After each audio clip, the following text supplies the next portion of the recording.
Do you ever wonder how successful entrepreneurs built their businesses from scratch? Are you unsure if starting a business is for you? Well, tune in as we discuss how successful entrepreneurs transformed their ideas into reality. Welcome back to From Zero to Revenue with your host, Chris Yap. Part of that advice is really look at your numbers, and you really have to know what those numbers are telling you. So, if you have a business that you already started and you're going through some rough times right now, or even if you're starting a business, really look at your projections and really review them.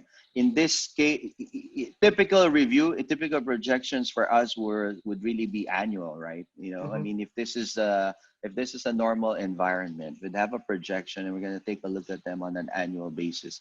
Some translated to monthly, all right? But prior to this, I've never seen a projection done weekly. In fact, some are now doing it daily. That's true. All right. So you need to make sure you do that. The last item there is that, in rough times, do not look at your revenue. You have to start at your expenses. Yeah, and then this is where I think a lot of businesses really fail. It's like, hey, very optimistic. I've done my numbers. The market is really ripe.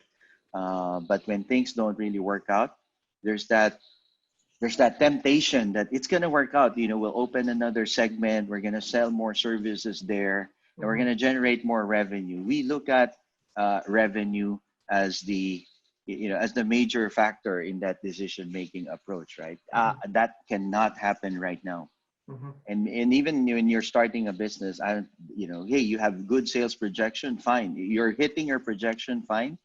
But you have to manage your expenses really well. And when rough times hit, focus on that expense, because that's the only thing you can control. You can't control your revenue. Thank you so much for watching this episode of From Zero to Revenue with your host, Chris Yap. If you've enjoyed the show, please give this video a thumbs up and subscribe to our YouTube channel. We really appreciate that effort. Until next time.